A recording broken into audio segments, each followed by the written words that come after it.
Today, we are about to uncover the sinister origins of Halloween.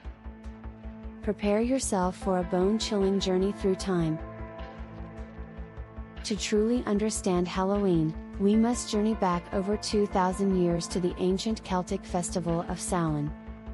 Celebrated on the night of October 31st, it marked the end of the harvest season and the beginning of winter. But it was no ordinary festival.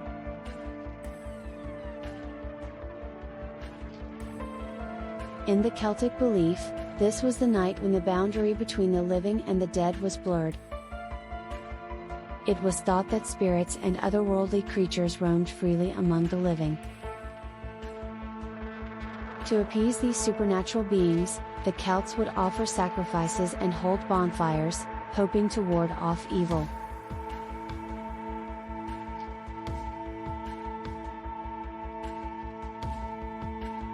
When the Romans conquered Celtic lands, their festival of Feralia and Pomona merged with Samhain.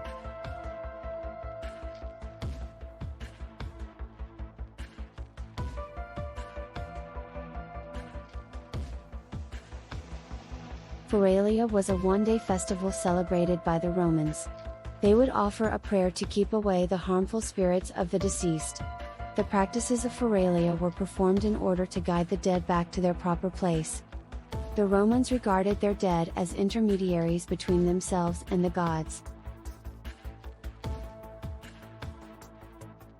In ancient Rome, when a person died, the rites and rituals surrounding the departed were not to help them on their way to the afterlife, but to keep them away from the land of the living. The dead were buried outside city walls, in their own cities of death. After a funeral, a family was impure until they had ritually cleansed both themselves and their homes. This merging of Feralia and Samhain led to the introduction of new elements like bobbing for apples. But it wasn't until the 9th century with the spread of Christianity that Samhain transformed into All Hallows' Eve, the night before All Saints' Day.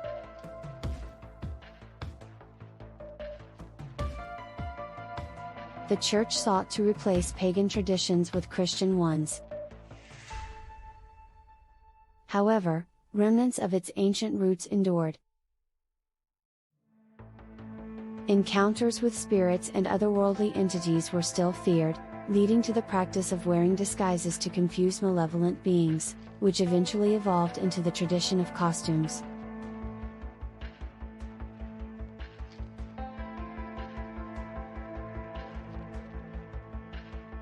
Then came the tale of Stingy Jack, a deceitful man who played tricks on the devil himself. According to Irish folklore, Jack convinces Satan to turn into a coin to pay his bar tab, explaining that the devil can then turn back into his demonic form and escape.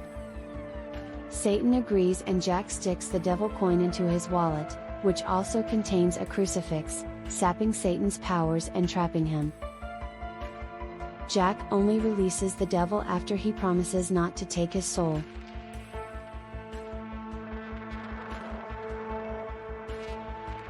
Eventually, Jack dies, but is refused access to heaven for his sinful deeds, and barred from hell because of the deal he made. Satan gives Jack a single ember from hell, which Jack put inside a turnip, to light his way as he roams the world between the dead and living, trying to lure people to their deaths, in hopes of meeting the devil again. Bound to roam the darkness for eternity with only a carved-out turnip to light his way, Jack became known as Jack-o'-lantern. Next time you see a jack-o'-lantern in the distance, make sure to double-check that it's not old Stingy Jack trying to lure you to your death. As Irish and Scottish immigrants brought their traditions to America in the 19th century, Halloween began to transform into the holiday we know today. Americans adapted the Irish tradition of using pumpkins instead of turnips for their jack-o'-lanterns. Trick-or-treating also became popular, as children went door-to-door in costume, asking for treats to ward off tricks. And so, Halloween has become a day of spooky fun, carved pumpkins, costumes, and sugary indulgence, yet its roots lie in ancient rituals filled with fear and superstition. Thank you for joining us on this chilling exploration of the terrifying history of Halloween. Happy Halloween!